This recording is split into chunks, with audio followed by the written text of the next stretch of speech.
Alors, la meilleure moyen d'être certain de répondre à ta demande, c'est que tu optimises ton code. C'est quand même le truc. Donc, en fait, en gros, notre facture, elle n'a pas tellement bougé depuis un an, malgré la croissance. La métrique qu'on utilise en audio s'appelle le word error rate. C'est le nombre de mots que tu as faux dans une conversation. Et c'est une métrique qui est complètement éclatée, en fait. Pour aller en prod, il fallait retirer les hallucinations, fiabiliser le système parce que ça tourne sur des GPU.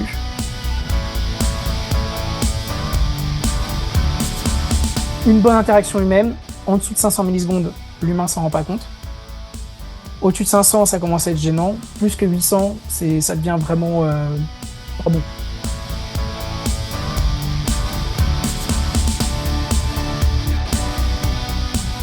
Avant de commencer, quelques mots à propos de ce podcast.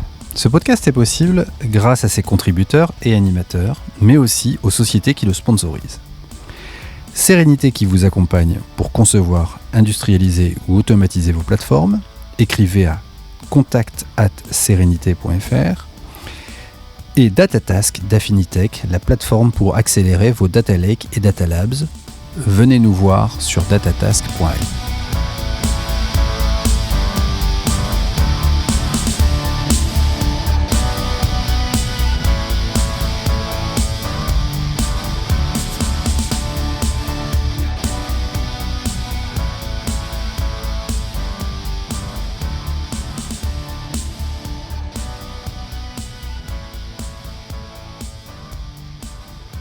Bonjour à toutes, bonjour à tous, bienvenue dans un nouvel épisode du Big Data Hebdo. Le Big Data Hebdo, c'est le podcast francophone de la data et de l'IA. Le Big Data Hebdo, c'est une revue de l'actualité data et IA ou l'interview d'un invité spécial. Je suis Vincent Huchling, je suis le cofondateur de ce podcast et mon métier, c'est d'accompagner mes clients pour imaginer, concevoir et implémenter les plateformes et outils data et IA qui changeront leur business. N'hésitez pas à me solliciter. Aujourd'hui, nous avons le plaisir d'accompagner Jean-Louis Kéguinière qui a fondé et dirige aujourd'hui Gladia. Grâce à lui, nous allons pouvoir plonger dans le merveilleux monde de l'IA et plus particulièrement du text-to-speech puisque c'est sur ce segment de marché que Gladia a jeté son dévolu. Et pour m'accompagner dans cet épisode, j'ai le plaisir d'avoir à mes côtés Jérôme de Zinea. Salut Jérôme, comment ça va ? Très bien, je suis ravi. En plus, on a un invité de marque qui est déjà venu et ça fait plaisir de le revoir. Ouais, tout à fait, tout à fait. Et puis, autour de la table virtuelle, j'ai Paul qui est là et qui va sûrement nous apporter son éclairage puisqu'il est au contact des IA et des LLM au quotidien. Salut Paul, comment ça va ? Qu'est-ce que tu fais maintenant ? Salut Vincent, j'invente des néologismes techno, je sais pas trop quoi. On va peut-être parler de human interrupting aujourd'hui. Après les démos de GPT-4o, c'est un concept que j'ai essayé de creuser, le fait d'interrompre un modèle. On verra si Jean-Louis nous parle un peu de ce que ça peut donner sur lui. Alors, il fait pas de la génération de speech, mais voilà, des interruptions, des voix qui se superposent, tout ça, beaucoup de questions sur comment on va interagir avec ces modèles quand on va commencer à être plus en conflit avec eux, si jamais un jour les modèles se rebellent. On va être en conflit avec les modèles, ça c'était tout un programme. Alors Jean-Louis, dis-nous, on est ravis de t'avoir puisque tu es déjà venu sur le podcast. Tu as eu aussi une phase où tu étais podcasteur à ton tour puisque tu avais le Data Buzzwords qui était très sympa comme podcast. Tu as même un channel que tu animais à l'intérieur du Slack du Big Data Hebdo. Nous, on a eu l'occasion de travailler ensemble quand tu étais CTO chez un grand retailer du nord de la France. Ensuite, tu es passé chez OVH. Pour les auditeurs qui te connaissent pas, est-ce que tu saurais un petit peu en quelques mots dire ce que tu as fait et ce qui t'a amené jusqu'à cette expérience que tu mènes aujourd'hui avec Gladia ? Ouais, donc déjà, je suis content de vous avoir tous autour de la table. Retour aux sources. On va reparler Big Data et puis d'être avec vous tout court. Quand on passe de CTO au champ à monter sa boîte, eh ben, je pense que c'est avec la maturité, tu te rends compte que les titres de noblesse et les choses comme ça ne t'apportent pas forcément du bonheur et que le bonheur, c'est d'être hardcore dans la tech, en tout cas pour moi. Et quand j'étais chez Auchan, c'était beaucoup de gestion de fournisseurs, beaucoup de gestion d'appels d'offres et finalement assez peu de tech.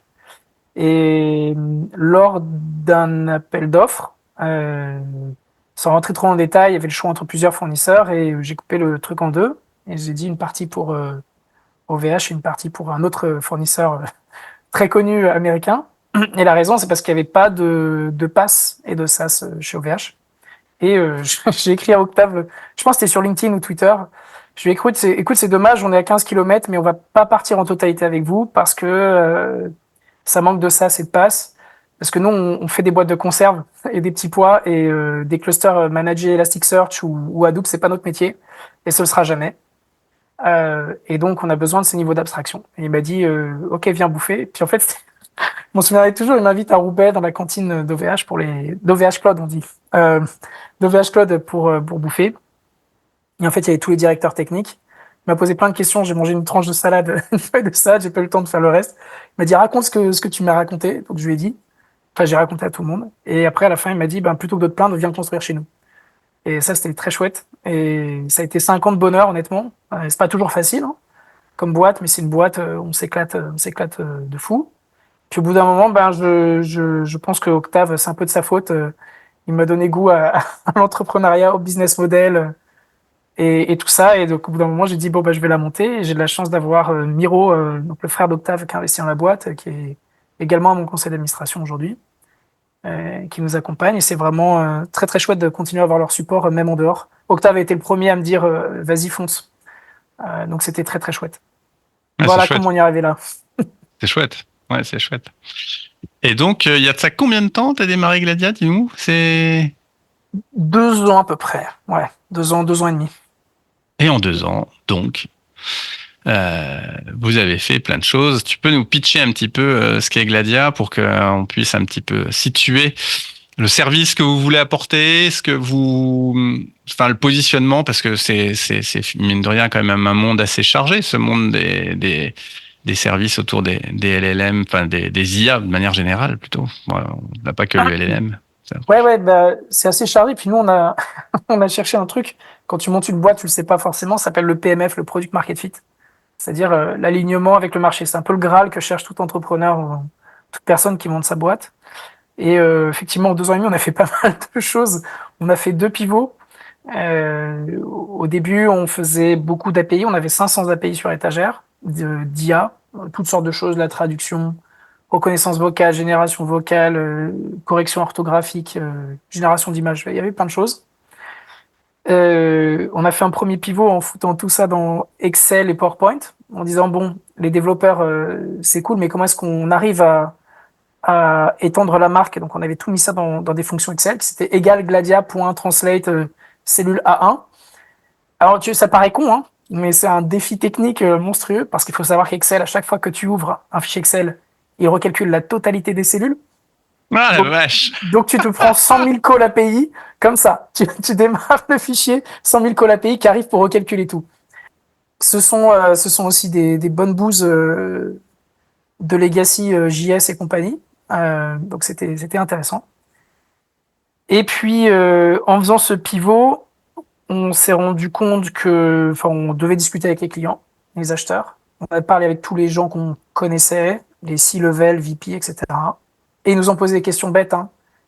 Comment est-ce que je peux faire la reconnaissance vocale dans Excel? Donc là, tu te dis what the fuck? Question La con. reconnaissance vocale dans Excel. Et tu te tais, tu dis mais pourquoi? Et après tu dis écoute, j'ai des millions d'enregistrements, ça va pas bien dans mon support client, je sais pas où, et j'ai tous ces fichiers sur un disque réseau. Ah ouais. Est-ce que tu peux faire égal transcribe de c // Ok, intéressant, et c'est quoi tes cas d'usage? Donc là, il commence à t'expliquer les verbatims qu'il cherche et choses comme ça. Puis là, tu dis, est-ce que je peux parler au CTO, CIO, pourquoi vous avez jamais trouvé de solution? Et là, ils nous ont raconté l'histoire et tout le monde avait la même. On a essayé Google, Amazon, etc. La qualité était pas bonne, c'était trop lent. Ça mettait à peu près 45 minutes à l'époque pour faire une transcription d'1 heure. La qualité était en général déplorable sur les langues alternatives, donc pas anglaises. Ouais, Ensuite, effectivement, on a tous vécu le fait que dès qu'il y a un petit acronyme, un truc pas standard, le truc il part complètement en vrille et il te raconte n'importe quoi. Donc, exactement. Et on va en parler grâce au GenAI, comment on a pu faire évoluer ça. Tu parles du sous-titrage à Devox, c'est ça? C'est apparemment à Devox, il y avait du sous-titrage automatique de toutes les conférences et le machin, il a raconté un peu n'importe quoi. Oh, mais c'est tout le temps le cas, ouais. C'est tout le temps le cas. Donc, moi, je vais rien dire parce que j'ai peur qu'on me juge. Donc, je suis beaucoup plus tolérant maintenant parce que quand je suis dans le milieu, maintenant, je sais que c'est dur. Mais donc, ouais, c'est très dur. Mais donc, les gens, en tout cas, pour revenir là-dessus, les gens voulaient utiliser AWS, GCP et compagnie. Et c'était lent, etc. Ça mettait 45 minutes. C'était pas très précis. Et c'était extrêmement cher. C'était plus de 2 balles de l'heure, quoi. Donc, c'était vraiment très, très cher. Ouais. Ils allaient voir les alternatives providers. Donc, des 10 grammes Assembly. La vitesse était pas bonne ou la qualité était pas bonne. Puis finalement, ils commençaient à tester Whisper en interne. Ils aimaient beaucoup ça. Parce que Whisper est très bon. Mais pour aller en prod, il fallait retirer les hallucinations, fiabiliser le système parce que ça tourne sur des GPU. Et il fallait surtout le faire tourner H24. Et c'est tout un autre sujet. le faire tourner système H24 versus un petit lab avec 2 personnes. Donc on s'est dit déjà il y a un besoin, il y a de l'argent qui est disponible, c'est que les gens ils ont le problème, ils ont le budget qui va avec, ils ont la volonté d'avancer et pas juste de dire bah on drop comme on voit dans beaucoup de projets, faut qu'on fasse ça et puis ça drop au milieu.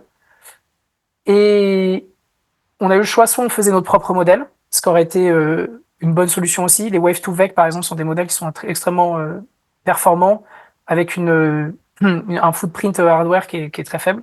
Désolé, je vais faire beaucoup d'anglicisme, mais bon, je pense que ça ira, j'espère. On n'est pas habitué, t'inquiète pas. C'est bon, ça va aller. Ou soit on continuait dans le parcours d'achat des gens et d'aller prendre Whisper.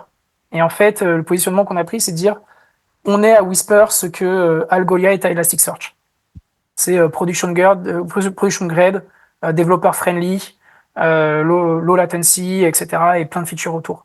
C'est un peu la position qu'on a pris. Et quand on l'a lancé en février 2000, il y a un an, en fait, 2023, je crois, un truc comme ça. Bah, le truc, il a fait boom, je pense, en 48 heures, on a eu 5000 personnes sur la plateforme. C'était un peu un succès overnight. On s'est fait déglinguer les infras. C'était l'enfer. Ça devait être dingue. C'était dingue, mais c'est un bon marqueur de PM, de Product Market Fit. C'est clair. Ouais. Et ça pétait 30% du temps. 30% du temps, c'était éclaté, parce que ça faisait des out of memory de partout. Bref, la prod, quoi. Et donc, on a mis 4-5 mois à fiabiliser tout. On n'avait plus que 4% d'erreurs, de transcription qui faillait. Et puis, en septembre, on était à 0%. Et puis, ça a commencé à commercialiser. Puis, ça se porte plutôt pas trop mal depuis. C'est cool. Et C'est vous cool. êtes combien pour réussir à tenir justement ces engagements de prod? Tu as aujourd'hui une équipe de... Ouais, à l'époque, on devait être 5, 6 à l'époque. C'était très vénère parce que c'est des GPU, puis les GPU, c'est un monde à part. Surtout avec Cube, parce que ça parle souvent de Cube ici. J'ai bien dit un B à la fin. Ça parle souvent de Cube ici. Et ben, si tu gères tes configs, tu peux avoir des débordements de CPU, des choses comme ça. Et tu peux faire déborder un CPU, puis ça va venir bouffer tes CPU qui ont des GPU co-hostés. Finalement, ton GPU tourne plus parce que tu as bouffé tous tes CPU qui font l'orchestration du GPU. Enfin, ça a été un peu l'enfer, je vais pas te mentir. On a transpiré beaucoup pendant l'été. C'est clair, parce que là, pour le coup, je sais pas si tu as des métriques, mais vous êtes passé à... Maintenant, tu dis en septembre, ça a explosé. Et c'est quoi à peu près les quelques métriques en termes de quantité d'appels, de quantité d'heures de transcription que vous faites Bah, en quantité d'heures, je vais pas te le donner parce que sinon on connaîtrait notre revenu. J'ai pas trop envie qu'on le dise. Mais pour te donner, on a plus de 40 000 développeurs sur la plateforme maintenant. D'accord, ouais, c'est déjà une très bonne métrique, effectivement. Ça donne un effet fois 10 en un an sur le nombre d'utilisateurs. Super, bravo. Merci. Excellent. C'était un produit qui était attendu. Pour dire, je disais que ça mettait 45 minutes les transcriptions. Nous, à l'époque, quand on l'a sorti l'année dernière, on faisait 1 heure en 10 secondes. Et les autres mettaient 45 minutes. Excellent. C'était un truc de fou. Mais les gens nous ont dit ralentissez un peu et plus de qualité. Donc, c'est ce qu'on a fait. Et on a des compétiteurs qui, eux, sont complètement sur la vitesse, mais pas du tout sur la qualité.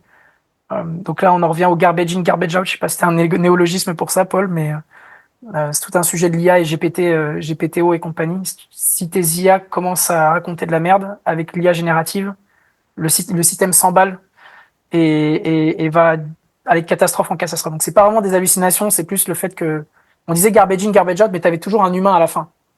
Mais là, le système s'auto remplit ou s'auto feed et ça devient assez catastrophique. Donc on a choisi plutôt la qualité plutôt que la vitesse. Mais même si tu doubles ou si tu triples ton temps de processing, je veux dire, processer 1 heure en quelques minutes, c'est déjà un truc énorme, quoi. C'est pas 45 minutes, quoi, comme il y avait avant. Voilà. Et une des clés là-dedans, c'est de passer en système distribué, ce que faisaient pas les autres. Les autres faisaient du FIFO, donc ils t'envoyaient le fichier, ils démarraient souvent une VM, ils tournaient la VM, donc tu choisissais ta langue. Ça, c'est l'autre truc qu'on a fait. On a fait du multilingue, ce qu'on appelle du code switching, du changement de langue à la volée. Et les autres, ce qu'ils font, c'est que tu dis ta langue au départ, donc ils choisissent quel modèle ils vont monter dans la VM. Ils montent une VM à la volée. Alors tu peux l'appeler une lambda, tu peux l'appeler EKS ou machin, tu peux l'appeler comme tu veux, mais en gros, c'était une VM avec un modèle donné, avec une langue donnée.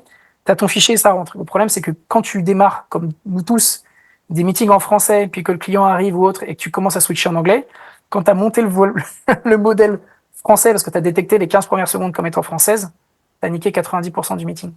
Donc le gros truc qu'on a fait, c'est du code switching. Et on a fait énormément de systèmes distribués pour splitter les segments et les distribuer. Et donc ça vient d'où? Ça vient de mon passé de Hadoop. Mais oui. Puisque j'ai dit, quand tu as un problème et que c'est long, tu fais du MapReduce. Et donc finalement, on a fait du MapReduce, mais sur de l'audio. Chose que les gens faisaient pas, quoi. Du Wave MapReduce. Excellent. C'était un Wave MapReduce, exactement. Excellent. Et, écoute, en tout cas, en termes d'ingénierie, vous avez, toi qui voulais pu gérer des contrats de fournisseurs et faire de l'ingénierie, tu as dû te régaler en tout cas là-dessus. Donc c'est un super truc, quoi. C'est un super truc. Donc et le choix Kubernetes, parce que ça vous permet effectivement de spawner de la ressource et de la distribuer le moment venu. Donc j'imagine que tout ça, au vu de ton sponsor initial, tourne chez OVH. Une bonne partie, mais là, on fait un peu d'AWS quand même, je vais pas te mentir. Il y a des puces chez AWS qui sont hyper intéressantes, qui s'appellent Inferentia. Ouais. Donc eux, leur but, ils négocient pas tellement les prix des GPU. Tu peux, mais le prix du GPU est un peu fixé par le fournisseur qui s'appelle Nvidia, qui est un peu l'hégémonie sur le... À peine. Un tout petit peu, et du coup, tout le monde subit les prix, y compris le client final, y compris AWS, subit les prix, et le client final en subit les prix. Donc ils ont racheté une boîte il y a quelques années qui s'appelle Annapurna, qui est une boîte israélienne. Ils ont monté différentes puces. Je pense que leurs gravitons viennent de là. Oui. Je crois que ça s'appelle Graviton, si je dis pas de bêtises. C'est les séries G, ouais, tout à fait. C'est les qui sont des espèces de CPU ARM-like. Qui sont beaucoup moins chers déjà. L'heure de Graviton est beaucoup moins chère que sur l'Intel. Donc si ton code peut tourner là-dessus, déjà c'est déjà un gain énorme de ce point de vue-là. Et donc ils ont fait des puces spécialisées en IA. Il y en a des Trainium et des Inferentia qui sont globalement les mêmes puces.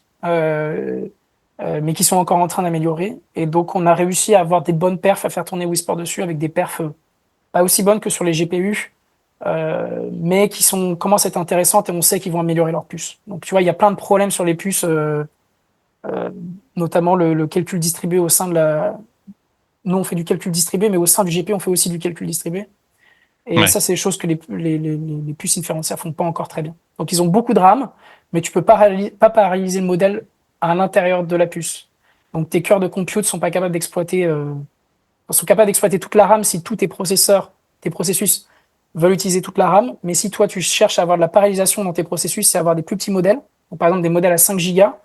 Si la RAM elle fait 32 Go, tu aimerais bien avoir 6 modèles qui tournent en parallèle sur la même carte. Mais ça marche effectivement. Non, ils sont pas capables de le faire. Ils sont pas capables de le faire aujourd'hui. Donc il faut trouver le bon trade-off entre la CPU que tu vas gâcher et que tu vas quand même payer et la quantité de mémoire que tu peux récupérer. Les cœurs, ouais, c'est plutôt les cœurs, parce que c'est toujours les Gravitons, c'est des CPU, mais les Inferentia sont des cartes d'extension. Hein.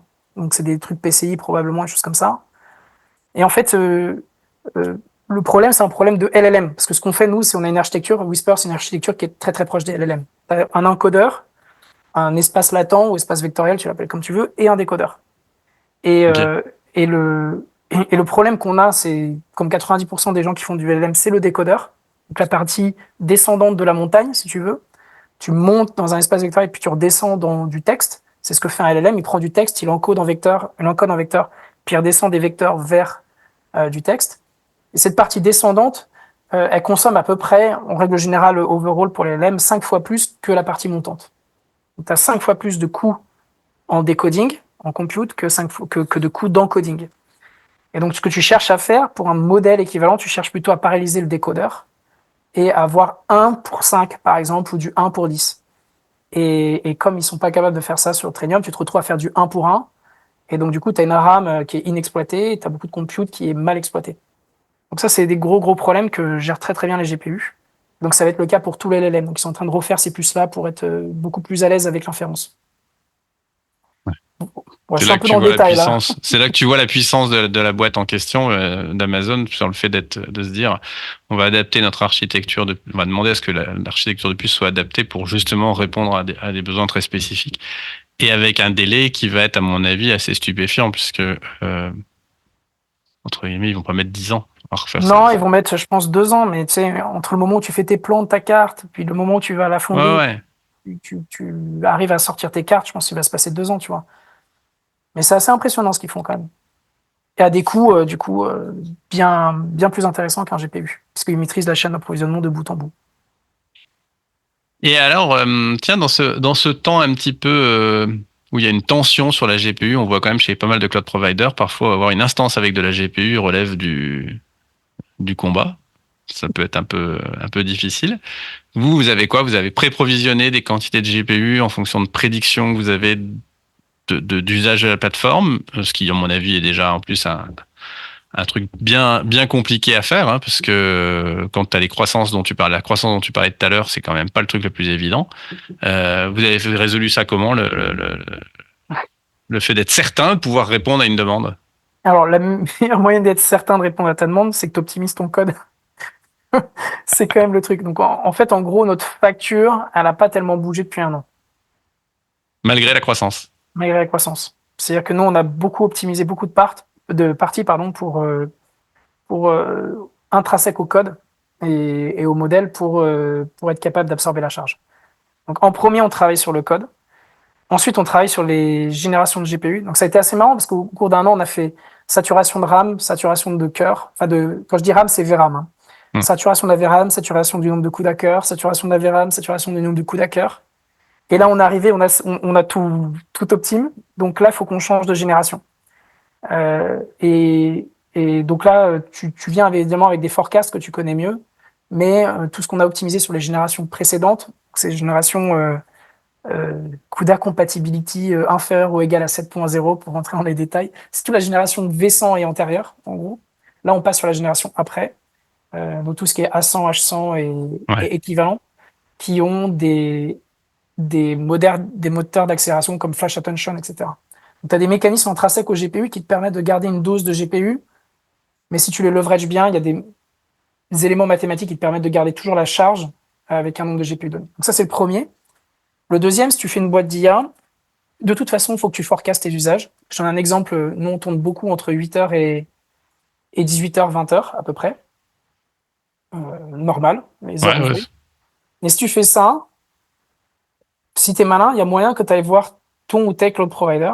Donc ça, je dis pas que c'est OVH, je dis que c'est OVH Cloud, ça peut être d'autres.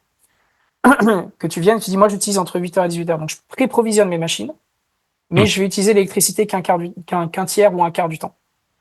Et en fait, il y a 2 coûts quand tu fais du cloud. Tu as la partie CAPEX, donc c'est la partie achat de la machine avec son amortissement. Donc ça, tu peux pas le négocier, c'est normal. C'est une banque, hein, un cloud. Le cloud, c'est une banque qui te fait un leasing. C'est juste ça. Ouais, c'est ça, ouais. Que tu récupères pas la machine au bout de quelques années. C'est juste c'est une LLD. C'est typiquement la même chose qu'une LLD quand tu te prends une bagnole en LLD et tu te retrouves avec un truc que tu vas payer de manière fixe parce que tu t'es engagé sur 3 ans pour l'utiliser, quoi. Sauf que dans ta location longue durée, tu payes l'essence. Voilà.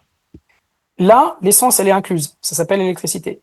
Si tu fais un prix d'une location longue durée de ta bagnole et tu dis je veux l'essence inclus, donc on te dit ok, on va considérer que tu roules 24 heures sur 24 avec, elle consomme tant de litres par heure, on va dire 10 litres par heure, tu fais 24 heures par jour, 240 litres par jour, ça coûte 1 euro le litre. On aimerait bien que ça coûte 1 euro le litre, mais on va dire 2 euros le litre plutôt. Bon, bah, il faut que je provisionne 400 balles d'essence. Donc, tu vas payer la location longue durée plus l'essence comme si ça tournait 24 heures sur 24.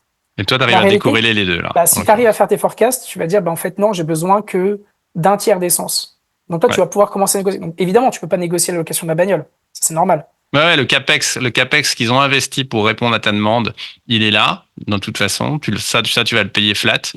Mais exactement. Après, tu peux réussir à forecaster et dire, attendez, moi c'est 10 heures par jour, donc Donc je paie. 10 heures par jour, je paie l'essence et le reste du temps, je la paierai quasiment pas. Ils vont faire des indexing, des trucs comme ça. Ouais, Et c'est l'autre truc, quasi idle le reste du temps. voilà, c'est ça. Et tu Et peux t'as la avoir des garantie que ta GPU, elle démarre quand on a besoin, quoi. Bah, elle est toujours là. Voilà. Elle est toujours là parce que tu l'as provisionnée, mais tu l'utilises pas. Donc c'est un engagement, évidemment, ils vont contrôler derrière, etc. Tu vois, comme quand tu loues une voiture avec le plein d'essence, si tu la ramènes sans essence, à un moment donné, ils vont te toper, quoi. Et donc il y a ça. Et l'autre truc, c'est que si tu loues sur 3 ans, tu as un truc qui s'appelle le commitment. Je pense que la plupart des gens connaissent. Tu vas avoir des rabais si tu forecasts sur 3 ans. Et pourquoi ça? C'est parce que c'est comme quand tu fais une location longue durée sur ta bagnole. Si tu fais une location et que tu fais par coup de 1 an, qu'est-ce qui va se passer avec la bagnole au bout de 1 an? Peut-être qu'ils vont mettre 1 mois et demi pour retrouver quelqu'un pour louer la bagnole. Donc c'est 1 mois et demi pendant lesquels ils vont pas louer. Si tu fais ça sur 3 ans, ça va être peut-être 2 ou 3 mois. Donc 3 mois sur 3 ans, ça va être 10%. Hum. Donc c'est normal que si tu t'engages sur 3 ans, tu aies un rabais de 10, 15, 20, 30% parce que tu vas pas avoir ce qu'on appelle des intercontrats.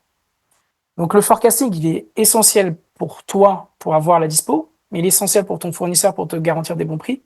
Et il est essentiel pour lui pour se garantir qu'il a les capacités en électricité. Sachant qu'un GPU, ça consomme 400 watts, à peu près.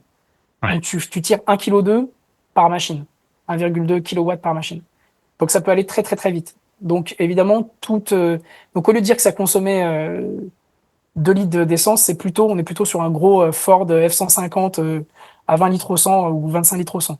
Ça ressemble plus à ça. Donc là, les coûts d'OPEX et de CAPEX commencent à se rencontrer plutôt que sur une petite citadine qui coûte pas cher et qui a peu d'essence. C'est pour ça que sur le CPU, on s'est jamais inquiété de ces problématiques-là parce qu'on avait tous des petites citadines ou des sportives qui consommaient 5 litres au 100. Là, quand tu arrives sur des machines qui consomment 20, 30 litres au 100, bah, mis bout à bout, l'essence commence à coûter quasiment aussi cher que le leasing.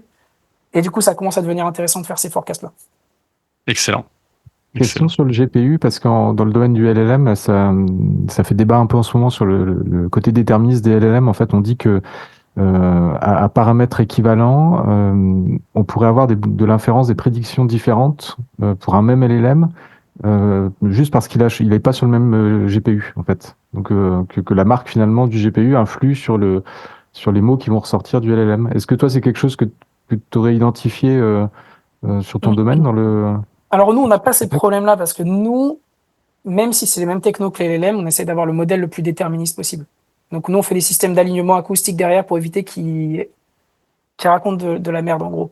Donc la beauté du Whisper, c'est qu'il va être capable, d'après le contexte précédent, c'est un peu comme si tu mettais un blanc dans un LLM, où tu dis t'as une phrase, il te manque un mot, où tu as des brides de lettres, et tu dis complète le mot qui est manquant. Bah, si Whisper, il va le faire avec la phonétique. Donc ça, c'est super chouette. Mais le problème, c'est qu'il va halluciner. Donc nous, on fait tout un système de réalignement acoustique, etc., pour s'assurer que il va pas déconner. Donc on n'a pas trop ces problèmes-là. Maintenant, c'est normal qu'un LLM fasse ça, parce que si tu regardes un GPU, tu prends un GPU équivalent, ils ne sortent pas tous de la même usine. Okay, en fait, tu as un fabricant, je mets ça entre guillemets, de GPU qui s'appelle Nvidia, qui est en fait juste un architecte qui va aller venir voir des entrepreneurs, qui sont les fonderies, qui vont construire le bâtiment. Et il y a des subtilités que tu vas avoir dans le bâtiment.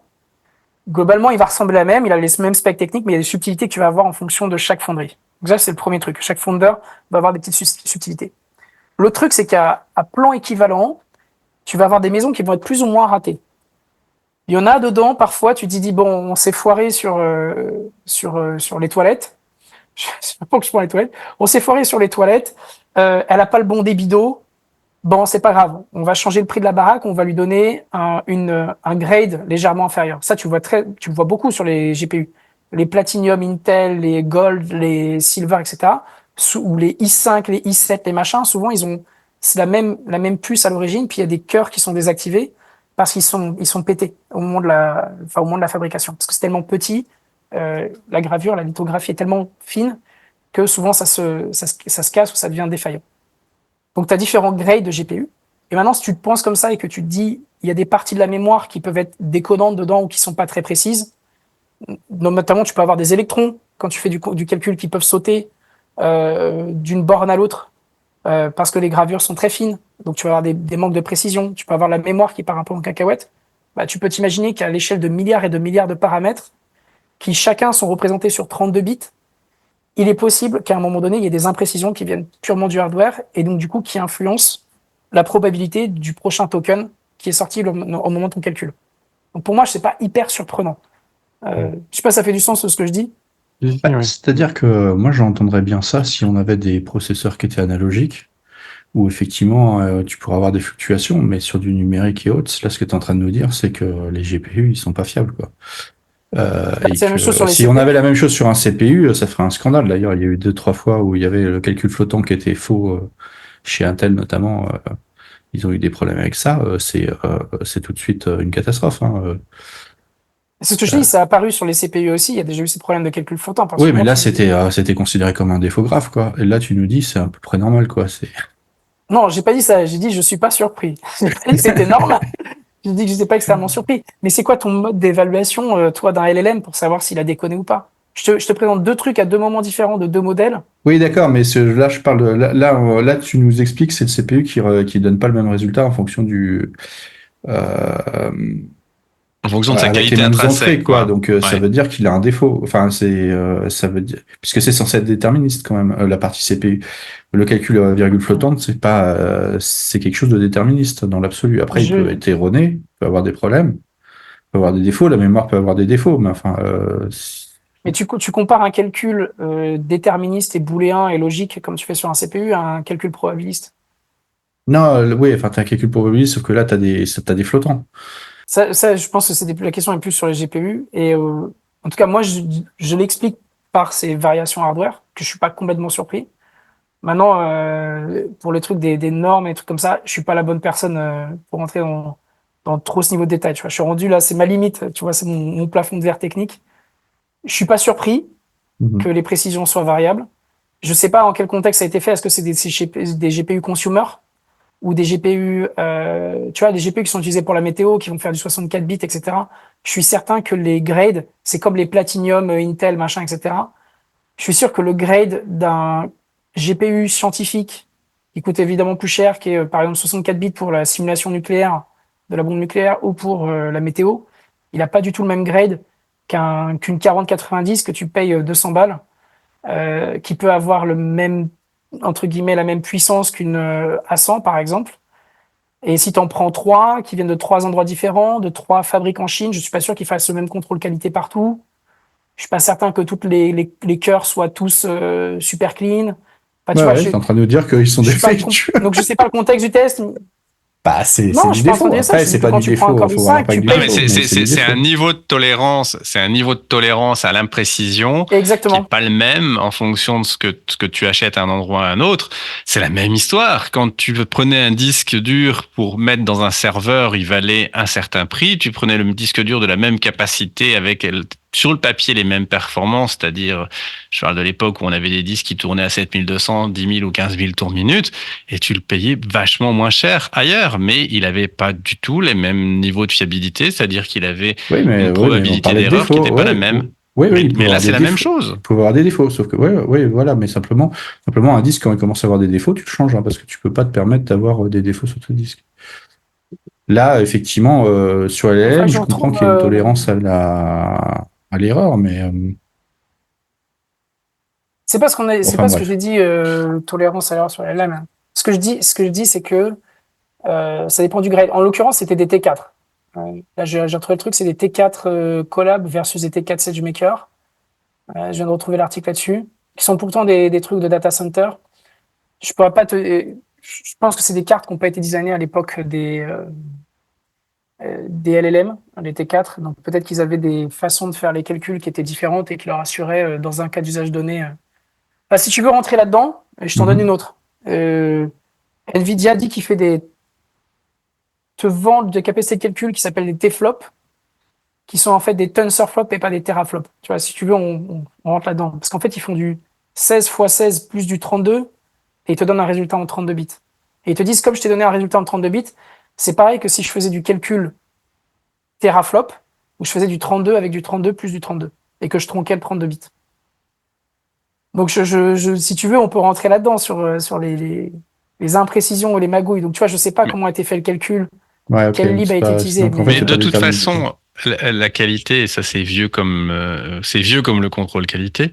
La qualité ne vaut que d'être dans la plage de contraintes qui a été fixée au départ. Donc à partir du moment où il y a des usages de GPU qui supportent très bien le fait d'avoir une petite perte de qualité par endroit, ils étaient dans la règle du jeu. Après, on a des usages sur lesquels effectivement cette qualité a besoin, comme tu le disais à l'instant, Jean-Louis, cette qualité a besoin d'être vachement plus élevée qu'à d'autres niveaux. Donc là, tu vas te retrouver évidemment avec des résultats qui, poussés dans ces derniers tranchements, vont être potentiellement un petit peu différents.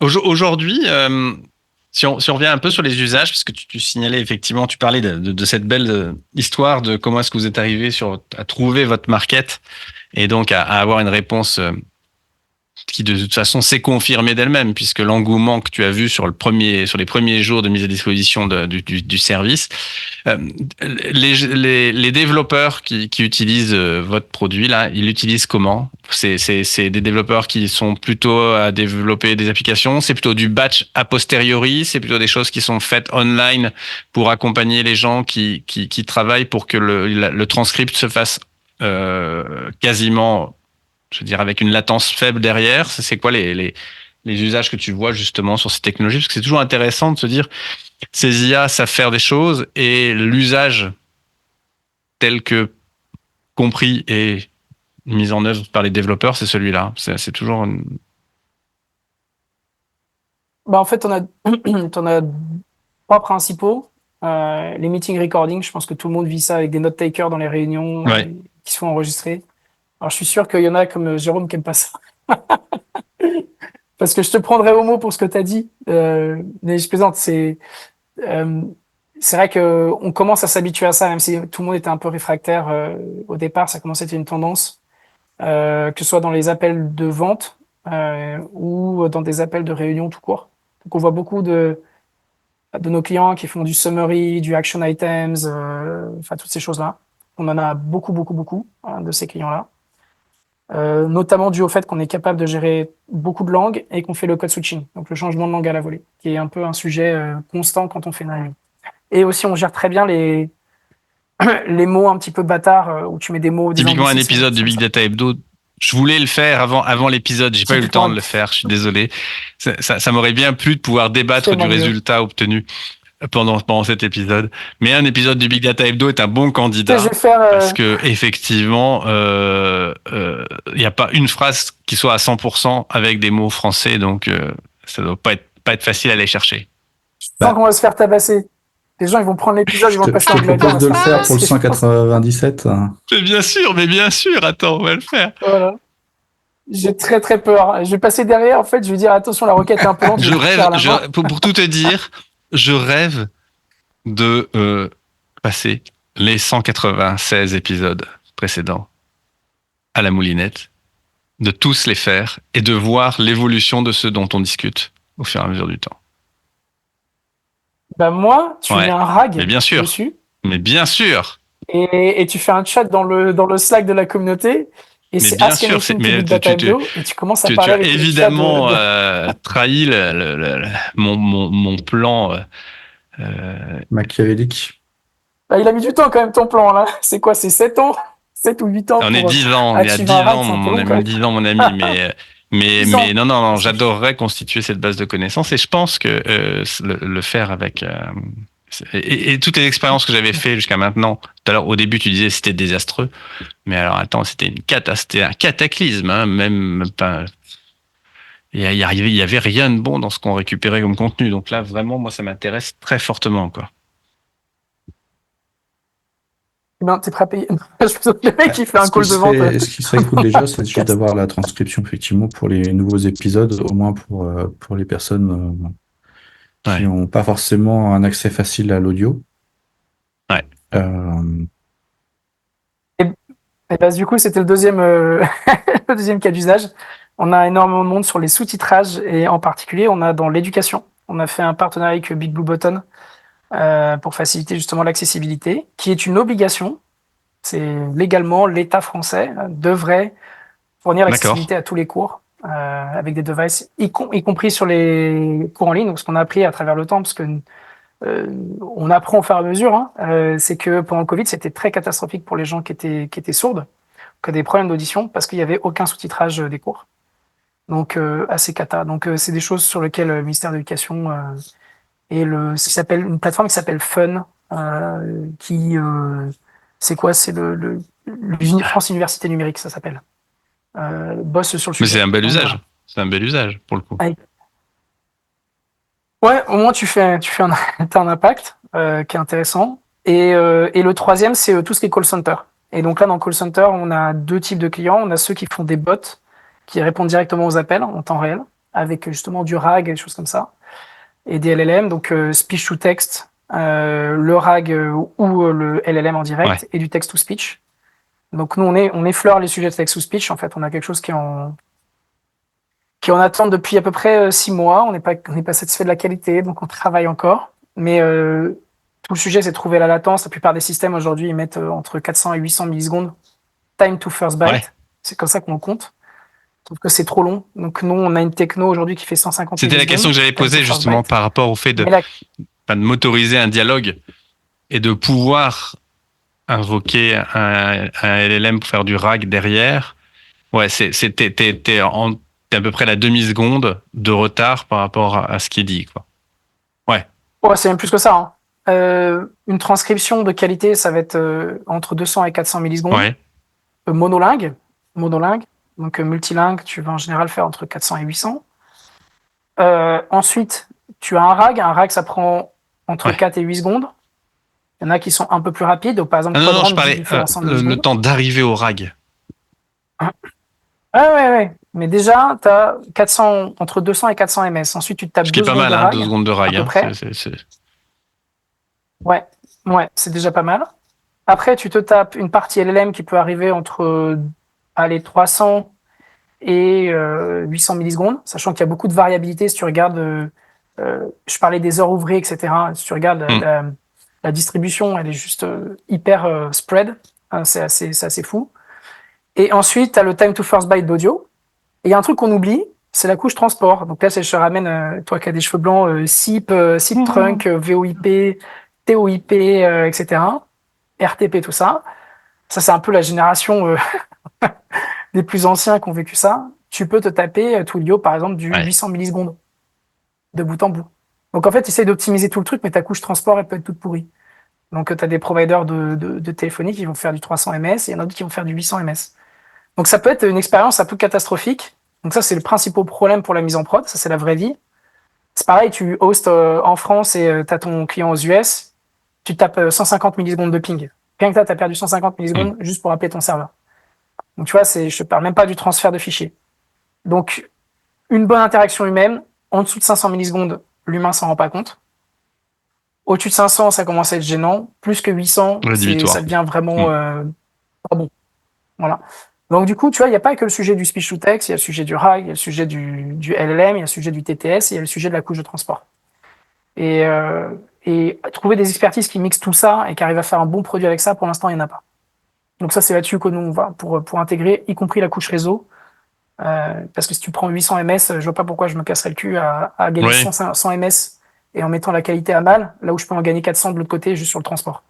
C'est un peu bête, mais il faut réfléchir de bout en bout, quoi. Et par exemple, le réfléchir de bout en bout, ça voudrait dire déporter sur le poste de travail une partie de la workload pour pouvoir envoyer des choses qui sont déjà un peu des... Ouais, c'est un peu compliqué parce que le client qu'on cherche à avoir, nous, c'est pas mal la partie VoIP. En fait, tout se passe dans des conférences SIP, enfin des RTP, des conférences... je dis SIP, mais c'est un abus de langage, mais des conférences VoIP et tout. Tu peux pas vraiment déporter les outils de travail du client avec qui tu bosses. Si les clients sont habitués à bosser sur du SIP trunk, de la VoIP, il faut que tu te mettes dans son environnement. Et donc, tu n'arriveras jamais à compresser déjà le premier bout. Ouais. De toute manière, tu n'arriveras jamais à te débarrasser du premier bout de latence, quoi. Donc effectivement. C'est à eux de bosser, mais ça, c'est leur métier, quoi. La plupart des gens, c'est drôle, on les voit arriver, ils font du 800 millisecondes jusqu'à une certaine taille. Enfin, ils se prennent du Twilio jusqu'à une certaine taille, après ils commencent à aller sur d'autres providers, et après, au bout d'un moment, ils se prennent du Colt. Enfin, des providers comme Colt et compagnie, ils se font leur propre système à base d'astérisque et de choses comme ça. Ouais. Enfin, des vieux souvenirs d'il y a 20 ans, mais... Quelqu'un qui a quelqu'un qui a un C'est pas- métier super particulier en termes de dialecte. Je pense à des gens industriels, des gens comme ça. Vous avez la capacité à récupérer un dictionnaire de termes particuliers pour pouvoir les reconnaître plus facilement, à pouvoir itérer là-dessus, ou c'est des choses que vous faites en possibilité de service ou... Ouais, c'est des choses qu'on fait. Tu as deux manières de traiter ça, mais ça, c'est au global sur l'IA. Ce sujet-là, il est un peu plus général sur l'IA. Tu as deux manières de traiter tout ce qui est spécifique. Soit tu fine-tunes, comme tu fine-tunerais un LLM sur des documents et tu espères que ton LLM va apprendre le vocabulaire, mais demain tu viens avec des nouveaux noms de molécules ou des nouveaux noms de pièces et ton LLM n'aura pas appris. Donc tu as un problème d'adaptabilité à travers le temps et de coûts de fine-tuning, même s'ils sont relativement réduits. Donc faut pas que tu oublies que Whisper c'est un LLM, c'est la même chose, c'est la même techno. Hein. C'est Gen AI en règle générale. Donc soit tu fine-tunes ça, mais tu ne seras jamais au goût du jour, soit tu le travailles un peu comme un RAG, c'est-à-dire que tu viens faire du post-processing ou du middle processing, si tu veux, pour venir influencer les vecteurs a priori ou a posteriori avec du vocabulaire spécifique ou avec des documents spécifiques. Mais globalement, c'est les deux approches qui sont possibles. Donc le fine-tuning, c'est souvent lourd. Alors, c'est pas lourd dans la partie calcul, ça va, c'est facile. Le problème, c'est la notation. Parce que si tu m'envoies des audios avec du vocabulaire particulier, il va me falloir un expert du milieu pour faire la transcription. Et je pense qu'il y a autre chose à foutre que de faire de la notation. Et tu peux pas l'envoyer à Mechanical Turk because tu peux pas leak tes datas à l'extérieur, ou les gens n'ont pas l'expertise. Qui va te donner un nom, qui va orthographier correctement un nom de molécule dans Mechanical Turk? Personne, tu vois. Et donc tu vois, t'as ce problème-là du fine-tuning qui est pas le problème du fine-tuning, qui est le problème de la notation. Et ça, c'est sujet vieux comme le monde, où tu prends les documents, tu fais un text-to-speech, et basé sur le text-to-speech, tu viens faire du fine-tuning, mais du coup, tu introduis un biais, parce que tes vecteurs apprennent sur des voix de robots, avec des signatures particulières, et tu n'es pas certain de la qualité qui va sortir ensuite des conversations, parce que tu as influencé les vecteurs, par rapport à des patterns dans la voix, qui ont été traités avec le modèle génératif. Donc tu vois, c'est pas le fine-tuning le problème, ni le coût. C'est tout ce qui va à côté, c'est le process au global qui est pété. Et d'ailleurs, quand tu parles de process, pour évaluer la qualité des modèles, vous avez utilisé des choses particulières en termes de métriques, de qualité, de capacité à justement voir si vous driftez, enfin, toute forme de choses qu'on connaît quoi là-dessus. Ouais, tu t'attaques un sujet qui me tient à cœur, c'est la métrique qu'on utilise en audio s'appelle le word error rate. C'est le nombre de mots que tu as faux dans une conversation. Et c'est une métrique qui est complètement éclatée en fait, parce que admettons dans une conversation où tu vas faire une réservation téléphonique, ce qui est globalement le cas d'usage que tout le monde cherche à automatiser aujourd'hui, où tu appelles ton assurance et tu décris, puis on te demande ton numéro de contrat d'assurance et autres. Sur les 100 mots que tu as sortis, il y en a un qui est important. C'est ton numéro de contrat d'assurance. Il y en a deux autres qui sont importants, c'est ton nom et ton prénom. Il y en a un troisième, c'est ton numéro de téléphone. Si tu dis j'ai 96% d'accuracy, je suis très heureux pour toi, hein, mais si les 4 trucs qui sont pétés, ce sont les 4 choses qui me permettent de choper ton contrat, gérer l'assurance et automatiser tout, ça me fait une belle jambe d'entendre oui, bonjour, alors bon, je vous appelle parce que j'ai un problème. Super, j'ai eu tout bon. Génial. Mais mon contrat d'assurance, alors quel est votre contrat d'assurance? À 18, 23, hop, tu t'es trompé. C'est fini, ça sert à rien. Ton IA, elle est pétée. Donc le word error rate, il a un gros problème aujourd'hui. C'est qu'il traduit une métrique, mais c'est IA générative en règle générale. Hein. Tu regardes, tout le monde se fait des MMLU, des machins, etc., mais c'est pas la vraie vie.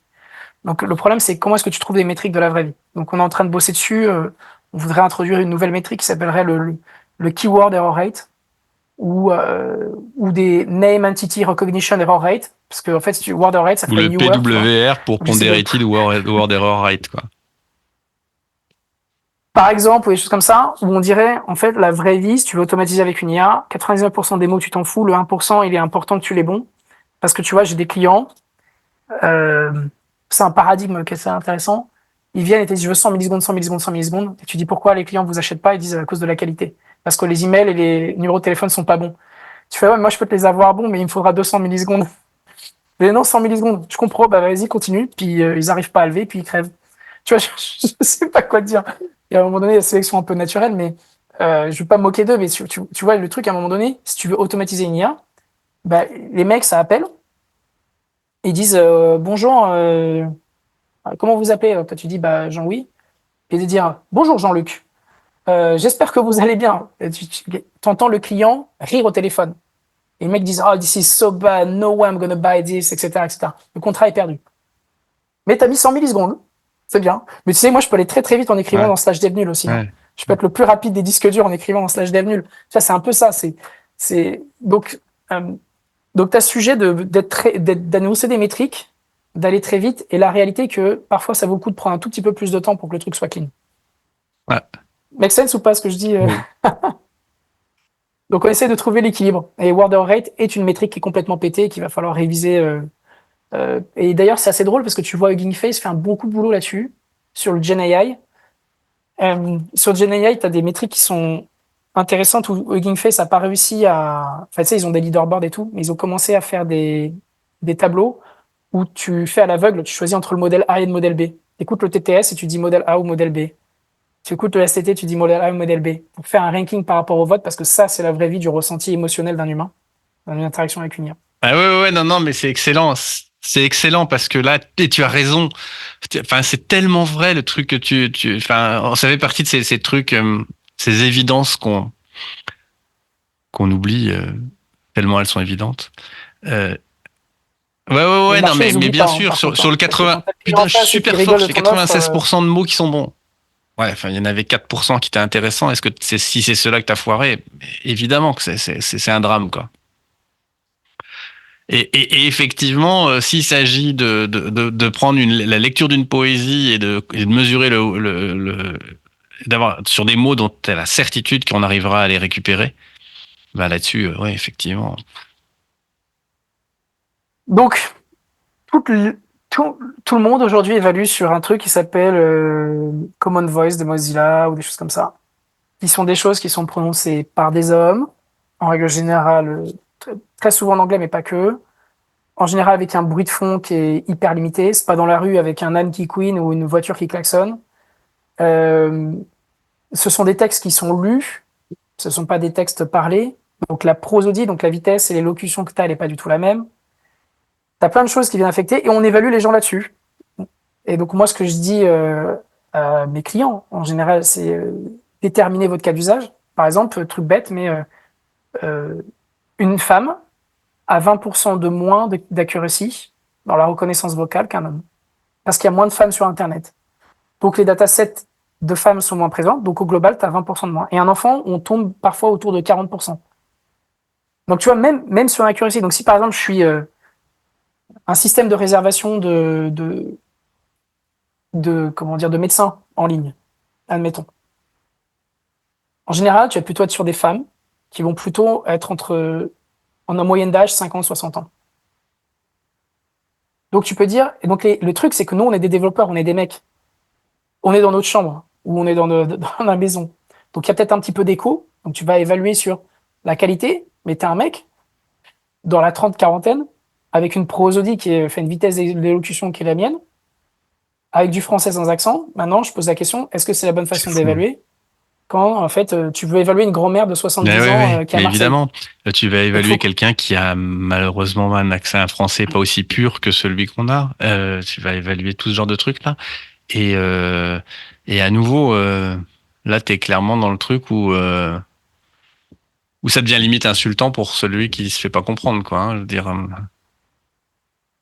Exactement, ouais, c'est parce que je suis de Ouais. Marseille, c'est parce que machin, etc. Et donc T'as encore la même limitation que la notation, en fait, c'est construire les jeux de test, finalement, qui doivent être eux-mêmes et donc ce que je dis qualifiés. avec mes clients, c'est à qui tu réponds. Moi, je leur pose je vais vous la sortir, la phrase, comme ça va être plus simple. J'en ai pas pour une seconde. Je leur pose une phrase quand tu fais un projet d'IA, mais c'est pour tout le monde, en règle générale, basé sur l'IA générative. Je leur pose une phrase qui est I want to do, ou I want to, ou I want someone, donc tu remplaces le someone, to do watt, tu remplaces le watt, dans l'environnement X, en utilisant la device Y, entre telle heure et telle heure, avec un taux d'erreur acceptable de tel error rate, basé sur ce critère-là. Et si j'ai une erreur, alors je devrais faire telle action. Et si tu réponds à cette question, je veux que telle personne fasse telle chose dans tel environnement avec cette device, entre telle heure et telle heure, avec tel taux d'erreur sur tel critère. Si tu réponds à ces interrogations-là, en fait, tu vas répondre à 90% des problèmes que tu vas avoir en IA. Tu vas répondre aux biais, etc. Tu vas répondre à tes problèmes de forecasting et workload, donc tu vas pouvoir négocier tes prix. Tu vas répondre à tes problèmes d'évaluation. Si tu dis en environnement, tu dis ça peut être dans la rue. Ok, du coup, je vais peut-être pas faire mes tests à la maison. Si c'est une femme dans les 60 ans, peut-être que je vais pas utiliser ma propre voix. Et donc en fait, tu te rends compte que ton projet, tu vas faire on a besoin d'un plan de tagage de données. On a besoin de faire des trucs en temps réel. On a besoin de faire sur différentes devices, pas que sur des iPhones avec un super micro. Faut qu'on utilise aussi des micros tout pourris. Il faudrait peut-être une ligne, pas que sur des iPhones qui sont avec du FaceTime ou de la qualité VoIP, mais peut-être avec des lignes PABX, donc des lignes physiques en 8 kHz. Avec de la distorsion sur la voix. Tu as plein de choses qui vont entrer. Avec la distorsion. Si tu dis que c'est entre 8h et 18h, toi, t'es un nerd, tu viens et tu bosses jusqu'à 23h. Tu fais tes tests entre 20h et 23h. Mais ta distribution de latence sur ton provider, elle va pas être la même que si tu fais entre 14h et 18h, parce qu'il y aura plus de trafic. Donc, faut que tu évalues la robustesse du fournisseur à vivre les pics de trafic et la dispersion qu'il va avoir autour de la normale sur son temps de réponse. Si tu définis le taux d'erreur, c'est quoi mon taux d'erreur? Est-ce que c'est mon taux d'erreur de word error rate ou est-ce que c'est les keywords qui sont importants pour moi? Le nom du docteur, le numéro de téléphone, l'adresse email et l'épellation. À ce moment-là, je change complètement mes critères d'évaluation. Donc tu vois, tu as plein de trucs comme ça. Et la dernière phrase que je disais, c'est si j'ai une erreur, alors je fais ça. C'est la mesure de mitigation. Dans le passé, c'était super simple parce que tu reprends en tant qu'humain. C'est facile, tu mets des humains, tu dis on va le faire à la main. La paix, elle est pétée, on va la faire à la main. Bon, ok, ça prend du monde, mais on va la faire. Quand tu fais des bots et que tu prends 1 million de calls et que tu as un bot qui fait 1 million de calls, tu fais quoi en fait?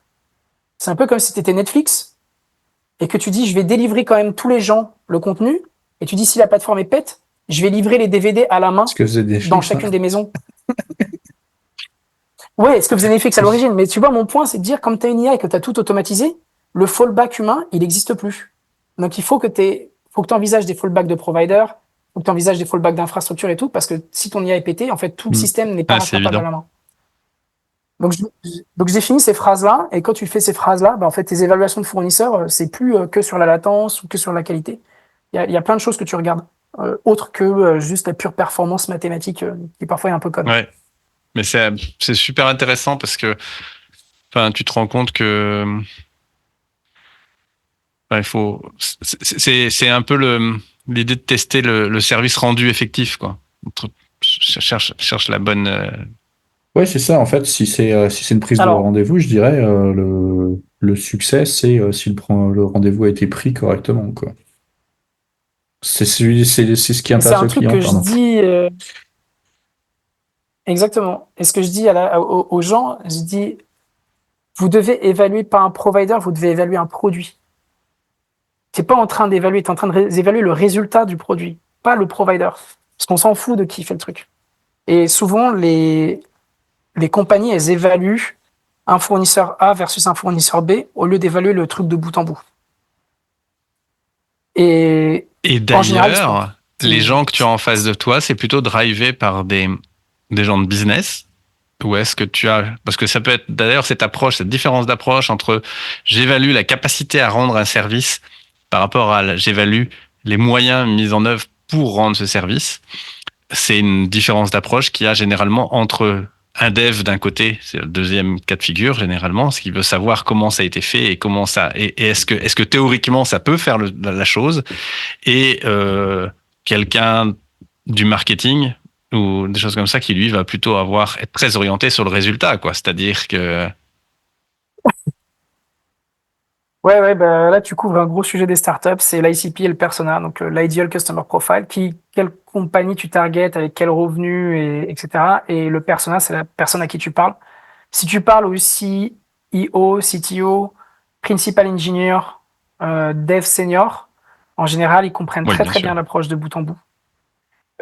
Si tu parles avec des gens plus juniors, j'ai déjà eu l'occasion plusieurs fois, ils te disent ah mais ça n'a pas marché parce que Whisper fait ci fait ça. Ah, mais j'ai dit la tambouille que je fais en interne sur le modèle, ça te regarde pas en fait. Tu connais pas en fait. Ah mais si parce que Whisper peut pas faire ça. Tu sais pas ce qu'il peut faire ou pas faire. Je veux dire, t'as aucune idée. On l'a réécrit complètement Whisper. On a refait le modèle, on a réécrit tout le système d'inférence. Donc tu peux pas savoir ce qu'il fait ou ce qu'il fait pas. À moins que tu bosses dans la boîte, tu sais pas. Donc en général, les devs plus juniors, sans vouloir faire de caricature et tout ça, il y a plus de dogmes et d'a priori. Et je pense que les devs seniors, on a bouffé suffisamment de merde pour savoir que y a, c'est jamais blanc, c'est jamais noir, c'est toujours un peu entre les deux. Et puis il y a des banques qui tournent encore avec du COBOL et ça marche très bien. Et si tu foutais d'autres langages, peut-être que ça marcherait moins bien. Donc on apprend à être tolérant avec des systèmes un petit peu et de comprendre que l'important c'est le service rendu. Si ça tourne, ça tourne. Voire parfois on dit faut mieux pas toucher. Et donc en fait c'est senior ça passe, PE ça passe, PM donc principal engineer ça passe, product manager ça passe, CTO, CEO, CIO ça passe. C'est plus sur la partie junior effectivement en général ont un petit peu de mal ou des data scientists qui peuvent parfois arriver aussi avec des dogmes mathématiques qui ont parfois pas complètement de sens. Ils vont te dire ah mais telle diarisation, donc la séparation des locuteurs par exemple, elle est meilleure avec tel framework, ça ira plus, ça sera beaucoup mieux. Tu fais tel framework, en fait, il va mettre 25 minutes à traiter 1 heure d'audio, donc je suis d'accord. Hein. Mais est-ce que tu es prêt dans Puis ton attends, produit à attendre et le 25 coût, minutes? si toi tu répercutes ton coût d'exécution, c'est plus le même. Non, Non, mais mais tu vois ça, ce que je veux dire, c'est que toi aussi, j'imagine que tu es très compétitif d'un point de vue coût parce que tu arrives à produire en peu de temps. parce que tu as compressé un max et tu as juicé au max ton infrastructure. Donc, mais tu vois, il y a plein de considérations. Autrement, on va te dire, ah, mais tel prix, nous on le fait en temps, tu vois, ils vont te dire un autre prix. Et tu fais, mais du coup, tu as encore les hallucinations, ouais, d'accord. Et t'as pas ces trucs-là, ouais, mais on le tourne en telle vitesse, tu dis d'accord. Et combien de personnes il faut pour la tenir la plateforme 5? Je dis, ok, bah, ça vous coûte 1,5 million par an. Juste pour la première heure, elle vous coûte 1,5 million à l'année, juste pour avoir de la plateforme qui est tenue, parce que tu as 5 ETP qui sont en train de tourner autour du cube. Et je dis, est-ce que les 5 ETP, il ferait pas mieux de faire autre chose? C'est une question, hein. C'est bête, hein. Et en fait, à la fin, tu Ouais, dis, mais bah non, ma valeur ajoutée, elle est pas là. ce genre de Donc, manière de réfléchir et de tourner autour du problème, c'est aussi parce que tu as eu l'occasion de réfléchir en étant de l'autre côté de la barrière aussi. ah oui, oui, j'ai été de l'autre côté aussi, parce que tu t'es limité en ressources, t'es limité en machin. Parfois, t'es mieux de faire un chèque et de garder tes meilleures ressources pour aller délivrer des choses qui ont plus d'impact. Mais on en voit beaucoup des devs qui sont parfois un peu comme ça, des plutôt juniors en général, et qui reviennent après quelques mois. Et après, ils disent, bon, bah, on va migrer parce qu'en fait, on a 20% de transcription qui fail. Et là, en général, je la regarde, je dis, c'est dur, hein, le GPU. Hein. C'est dur, la prod GPU, parce qu'en fait, t'en as qui flambent. Ils te préviennent pas. Le truc, il commence à faire des erreurs de calcul. Donc, tu parlais des erreurs. T'as des erreurs en mémoire qui arrivent régulièrement sur les GPU. Tu peux regarder, hein, c'est connu, c'est GPU, Memory Error Catcher, ou je sais plus comment ça s'appelle. Tu commences à avoir des erreurs sur la mémoire, tu commences à avoir les températures qui sont un peu faux folles, tu regardes la corrélation entre la température, la consommation électrique et la mémoire, et tu te rends compte que celui-là, il est trop faible en température. Il consomme 400 watts, mais il est à 40 degrés, ou 30 degrés, ou 20 degrés, là où tout le monde est à 50. Donc tu dis, il y a un cacahuète quelque part. C'est vraiment dur l'approche GPU, c'est pas comme du CPU où le truc il est down et ça remonte et tout. C'est vraiment. C'est la sensation que ça m'a donné, hein, moi, Ouais, les quelques sujets qu'on a eu à traiter avec de la GPU, sur lesquels c'était quand même. Et on m'avait remonté aussi, effectivement, cette de difficulté à avoir quelque chose qui se comporte de manière constante. Et, Ouais, bah moi je découvre ça et je trouve ça vachement intéressant. on n'était pas allé dans nos investigations, on n'était pas allé aussi loin que toi, tu as dû y aller. Et effectivement, ça explique pas mal de constatations qu'on avait pu avoir, quoi. C'est pour ça que je dis, il faut faire attention.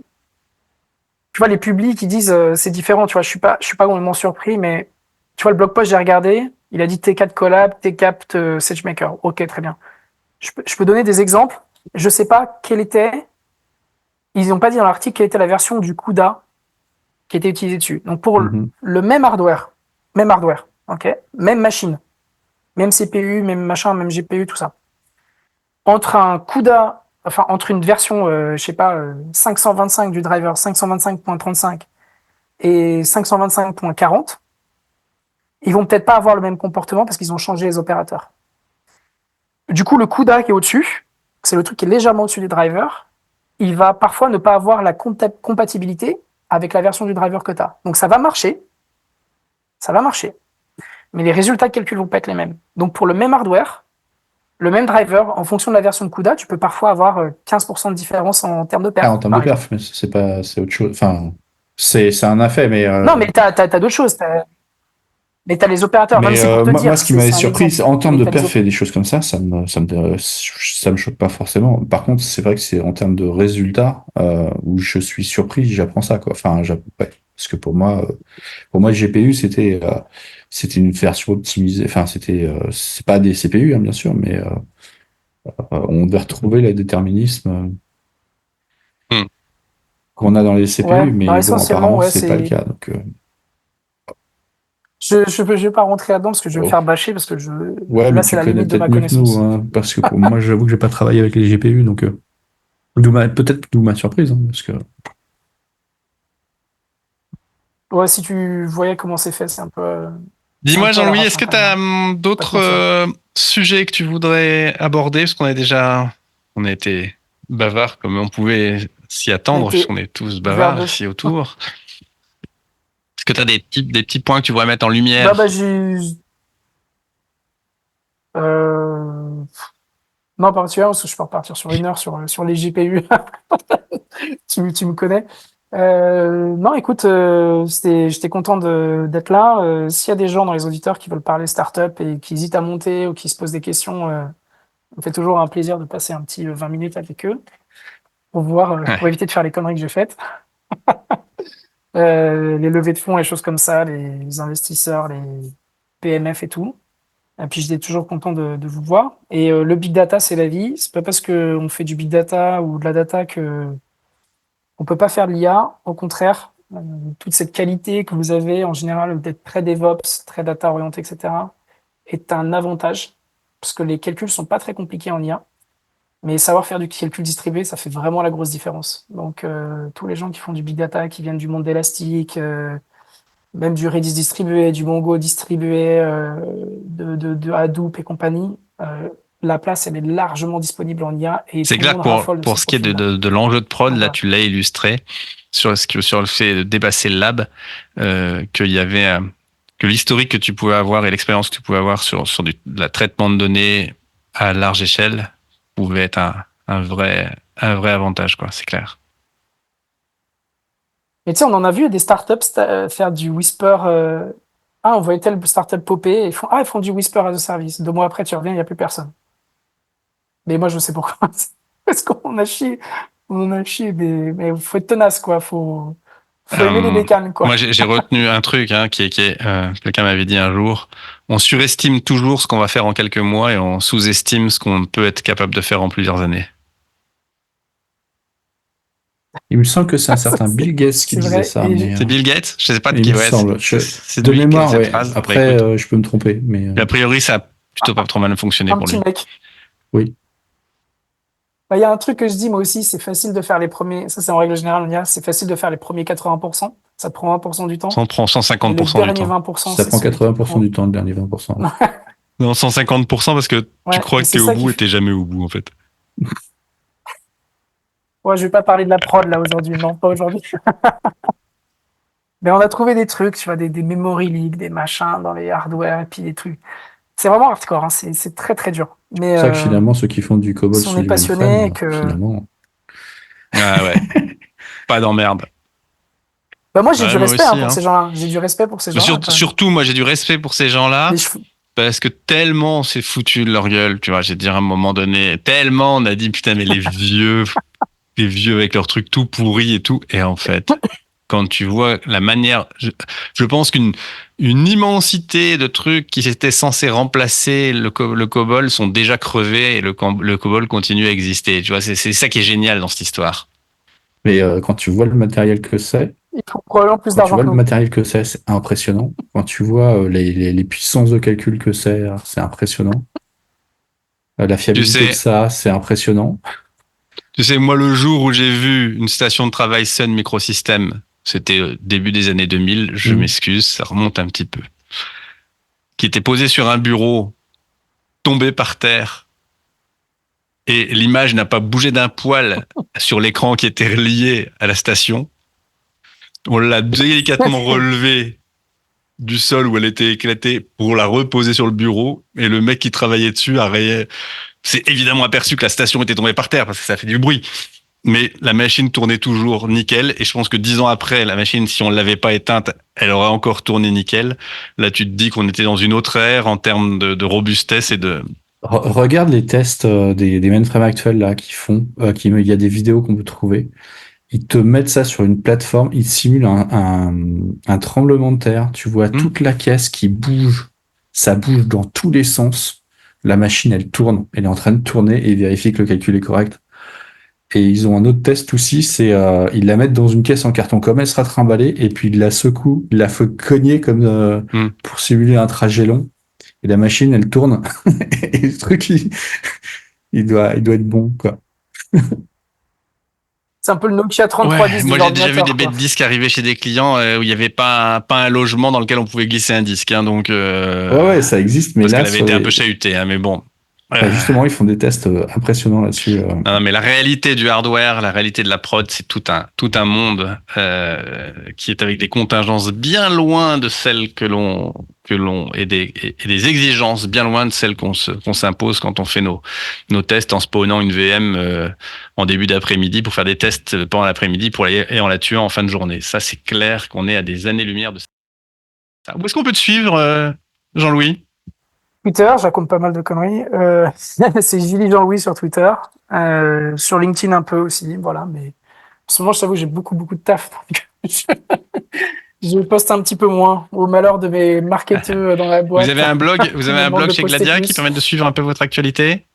On a un blog chez Gladia, ouais, qui suit l'actualité, puis on parle surtout tech, un peu low level. Enfin, on parle de ces sujets-là qui sont, enfin moi en Ah tout cas, bah, je c'est trouve clair. intéressants, mais on essaie de Excellent, faire du contenu un peu tech. excellent. Voilà.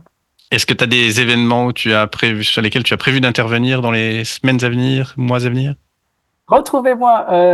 Non, écoute, franchement, oui, probablement, mais j'ai pas suivi, tu vois, j'ai pas mis.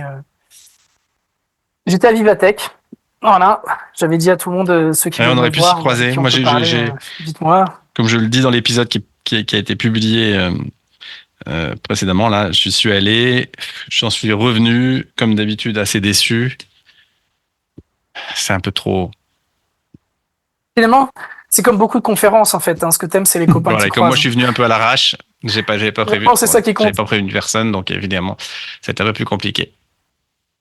Et d'ailleurs, tiens, pour éviter ça, je serai, comme l'an dernier, moi, pour le coup, à Vox Day Luxembourg le 21 et 22 juin, et je vais aller parler d'un truc marrant que j'ai trouvé récemment qui s'appelle Evidence, evidence.dev, qui est une serverless BI. Evidence.dev, vous faites avec du Markdown vos pages de report et en ayant un peu d'interactivité dedans, et le truc, il vous prépare toutes les combinaisons possibles d'affichage de vos filtres et ainsi de suite. Et il fait des petits fichiers Arrow pour distribuer la donnée à vos reports. Et vous hostez ça sur un serveur de page web statique. C'est vachement bien. C'est hosté ça, ce truc-là, ou c'est Ben, tu peux le open hoster source? chez le provider, mais tu peux le hoster toi-même. C'est excellent. Putain, C'est fou. fabuleux. C'est impressionnant. Je Et connaissais alors, quelqu'un je suis là-dedans parce que, Ouais, bien c'est évidemment, impressionnant. dans le browser, il y a un DuckDB en WASM Bah, forcément. qui permet de récupérer toutes les données, de faire la synthèse des données que tu dois afficher et tout le bazar. Mais c'est fabuleux. Je suis stupéfait à chaque fois que je mets les mains dans ce truc-là. Et donc, j'ai décidé d'en faire un talk que je vais donc donner lors de cette conférence à Luxembourg. Donc, si vous passez. Là, ça, c'est De quoi? un de mes De regrets. plus faire de conf? Je peux plus faire de conf et de parler de trucs comme ça. C'est incroyable, quoi. De présenter à des gens, de les faire découvrir des outils comme ça, c'est Ouais. c'est Mais génial, ça, c'est quoi. fabuleux parce que ça répond à. Quand tu vois la lourdeur qu'il y a à hoster un serveur de BI et ainsi de suite, tu te dis, bon, finalement, il y a peut-être moyen de faire plus simple. Tu penses à, comment ça s'appelle le gros truc, là, Tableau? Où tu mets un serveur Windows qui fait des snapshots La avec ma- comme toutes ça. les heures et Mais ouais, des dimensions préfaites et tout ça. la majorité du temps, la plupart des trucs de BI, ça va être faire quelques pages où il y a des barres graves, des grilles et des choses comme ça, qui sont pas en temps réel, parce que la plupart du temps, quand tu regardes sur Power BI, les gens, ils font du prefetch de leurs données pour le hoster dans l'environnement Power BI. Et donc, à un moment donné, tu te dis, mais pourquoi avoir un serveur super lourd si c'est pour juste avoir des gens qui affichent, qui font des filtres, qui... Parce que les fils, tu peux avoir des combinaisons tellement Ouais. fortes que si tu calculais, Ben là, je vais te dire, calculer tout, ça je vais peut te être dire, vraiment là, coûteux. là, j'ai un truc, un dataset à 100 000 lignes et tu peux même avoir dans ta page une boîte, où tu mets toutes les dimensions, c'est-à-dire un dimension slicer où tu as 4 ou 5 ou voire plus dimensions et tu sélectionnes celle que tu veux et il te fait la combinaison pour t'afficher tes graphes en dessous. Donc tu peux, Ah oui, mais c'est parce que tu as ah oui, c'est ça, tu disais que tu as un DocDB intégré, c'est-à-dire voilà, qu'en fait, ouais, le calcul, il est fait à la volée. il est fait à la volée. Ah ouais, c'est ça. Il Oui, est c'est fait à la JSON, volée, quoi. mais néanmoins, la donnée, dans le process de build des pages, la donnée a été pré-mâchée Hmm. pour avoir des petits subsets de données à télécharger. C'est-à-dire que tu ne vas pas récupérer tes 200 ou ton giga de données à descendre. Tu vas récupérer juste les petits morceaux qui sont nécessaires d'être descendus sur le poste de travail et qui sont recombinés pour pouvoir être récupérés. Donc c'est super bien fait, c'est fabuleux. Je rêverais d'avoir un peu de temps et de descendre dans le code source du bazar pour voir leur process de build, comment est-ce qu'ils le font. Mais non, super truc. Donc voilà, c'est ma petite actualité du moment. C'est d'aller voir ça Super. et je vais On a hâte essayer de voir ça. pour ceux qui ne seront pas à Luxembourg, de pas attendre ça et d'en faire quelques vidéos screencast parce qu'il faut que je me remette au boulot là-dessus sérieusement. Tu Voilà. nous rappelles comment il s'appelle ton produit magique? Évidence.dev. Ouais. Ah, Dev, parce que IO, c'est autre chose. Ok. Dev. Évidence.dev. Et donc, Voilà. c'était ma grosse découverte de ces derniers temps. Et je suis en plein dedans là actuellement pour préparer ce talk justement. Voilà. Cool. Dis-moi, Jérôme, où est-ce qu'on peut te suivre? Bah, moi, sur le sac de Big Data Hebdo, Et oui, sur le principalement. Slack de Big Data Hebdo, on oublie tout le temps, effectivement. Et puis, ouais, après, sinon, un peu sur Twitter, un peu sur Mastodon, un peu sur Blue Sky. Mais oui, j'avoue que ces réseaux, Et maintenant qu'on est tous éclatés, en fait, finalement, je sais pas trop où je suis, en fait. moi non plus. Je suis devenu absent de tous ces réseaux à force d'en avoir tellement, à force d'avoir du thread, du Twitter, et donc Je passerai, mais bon. ouais, c'est pas Voilà, évident. donc, sinon par mail. Ouais, c'est clair, c'est ça, classique. À l'ancienne. Ouais, mais Mode moi, COBOL. le Slack du Big Data Mode COBOL. Hebdo reste une valeur sûre pour me trouver, effectivement. Et puis LinkedIn, effectivement, est un bon moyen. Jean-Louis, mille merci pour nous avoir expliqué dans le détail, d'avoir ouvert le capot. C'était déjà énorme.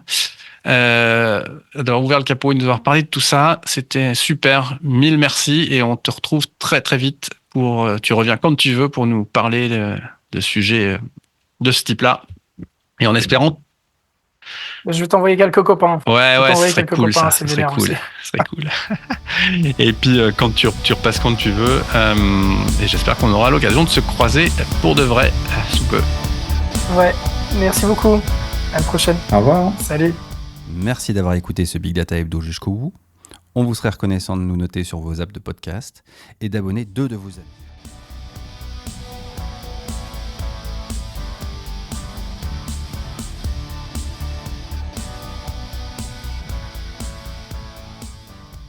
Un grand merci à Maxence Lecointe qui a composé et enregistré le générique de ce podcast. Retrouvez-le sur le Slack. À très vite.